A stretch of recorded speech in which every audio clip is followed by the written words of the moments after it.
Notre fils est malade cœliaque et on n'utilise absolument rien qui est en plastique en cuisine. Pour lui, je vous explique pourquoi. Une fois qu'on a utilisé par exemple une planche en bois, une assiette en plastique, une cuillère en plastique pour mélanger, une cuillère en bois pour mélanger la nourriture qui contient du gluten, elle est à vie à proscrire pour l'utilisation d'un malade cœliaque, c'est-à-dire qu'on ne peut plus jamais l'utiliser. Nous, quand notre fils est devenu cœliaque, on n'avait absolument pas eu ce problème parce qu'on n'utilisait absolument rien en plastique et rien en bois. Du coup, on avait tout en inox. Et heureusement parce que sinon, on aurait dû tout changer.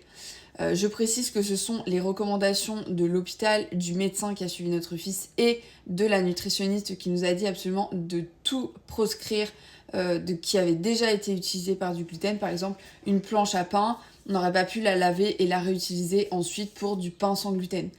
On ne peut pas utiliser le four après qu'il ait cuit du gluten pour cuire du sans gluten.